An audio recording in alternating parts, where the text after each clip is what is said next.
ಆರ್ಕೆಸ್ಟ್ರಾದಲ್ಲಿ dance ಮಾಡಲು ಬಂದಿದ್ದ ಅಪ್ರಾಪ್ತ ಮೇಲೆ ಅತ್ಯಾಚಾರ ಎಸಗಿದ ಆರೋಪದ ಮೇಲೆ ಜಾನಪದ ಕಲಾವಿದ ಮೈಲಾರಿಯನ್ನ ಪೊಲೀಸರು ಬಂಧಿಸಿದ್ದಾರೆ. ನಿನ್ನೆ ಮಹಾರಾಷ್ಟ್ರಕ್ಕೆ ತೆರಳುತ್ತಿದ್ದ ವೇಳೆ ಮಹಾಲಿಂಗಪುರ ಪೊಲೀಸರು ಮೈಲಾರಿಯನ್ನ ಬಂಧಿಸಿದ್ದು ಸದ್ಯ ಕೋರ್ಟ್ ನ್ಯಾಯಾಂಗ ಬಂಧನಕ್ಕೆ ನೀಡಿದೆ. ಇನ್ನು ಮೈಲಾರಿ ಜೈಲಿಗೆ ಹೋಗುವ ಮುನ್ನ ಮಾಧ್ಯಮಗಳಿಗೆ ಪ್ರತಿಕ್ರಿಯಿಸಿದ್ದು ಸ್ಫೋಟಕ ಮಾಹಿತಿ ಬಿಚ್ಚಿಟ್ಟಿದ್ದು ನನ್ನ ಏಳಿಗೆ ಸಹಿಸಲಾಗದೆ ಈ ರೀತಿ ಮಾಡಿದ್ದಾರೆ ಎಂದು ಆರೋಪಿಸಿದ್ದಾರೆ. ಇದರಲ್ಲಿ ಎಷ್ಟೋ ಜನರ ಕೈವಾಡವಿದೆ. ಮ್ಯೂಸಿಕ್ ಮೈಲಾರಿ ಟ್ರೆಂಡಿಂಗ್ ಸ್ಟಾರ್ ಆಗಬೇಕಂದ್ರೆ ಎಷ್ಟು ಕಷ್ಟಪಟ್ಟೀವಿ, ಬಡತನದಿಂದ ಎಷ್ಟು ಸ್ಟ್ರಗಲ್ ಮಾಡಿ ಬಂದೀನಿ ಅದು ನನಗೆ ಗೊತ್ತು. ಸುಮಾರು ಬಾರಿ ನನ್ನ ಮೇಲೆ ಆರೋಪ ಹೊರಿಸುವ ಪ್ರಯತ್ನಗಳು ಆಗಿವೆ. ಕಾನೂನು ಇದೆ, ಕಾನೂನಾತ್ಮಕವಾಗಿ ನಾನು ಹೋರಾಟ ಮಾಡುತ್ತೇನೆ. ಸಂವಿಧಾನವಿದೆ, ಸಂವಿಧಾನದಲ್ಲಿ ಎಲ್ಲರಿಗೂ ನ್ಯಾಯ ಸಿಗುತ್ತೆ, ನನಗೂ ನ್ಯಾಯ ಸಿಗುತ್ತೆ. ನನ್ನದು ಯಾವುದೇ ರೀತಿಯ ತಪ್ಪಿಲ್ಲ.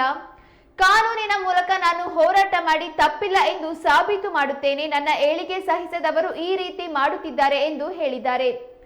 ಈ ಮೂಲಕ ತಮ್ಮ ವಿರುದ್ಧ ಷಡ್ಯಂತ್ರ ಮಾಡಲಾಗಿದೆ ಎಂದಿದ್ದಾರೆ.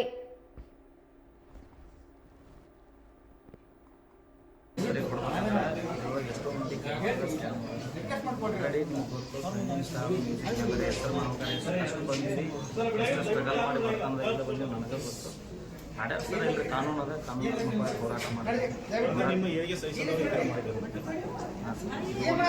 ಸುಮಾರು ಸರಿ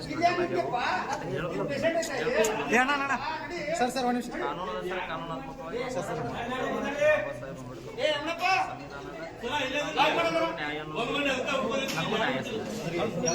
ತಪ್ಪಿಲ್ಲ ಸರ್, ನಾ ಸಾಧಿಸಿ ಇನ್ನೂ ಸರಿ ಕೊಡ್ಬೇಕಂದ್ರೆ ಎಷ್ಟೋ ಮಂದಿ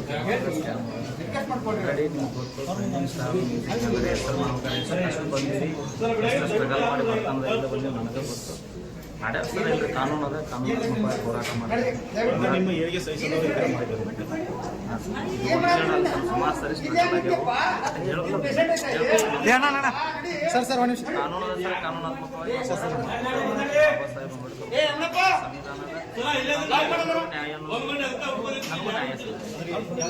ತಪ್ಪಿಲ್ಲ ಸರ್, ನಾ ಸಾಧಿಸಿ ಕಾನೂನು ಅದ ಸರ್, ಹೋರಾಟ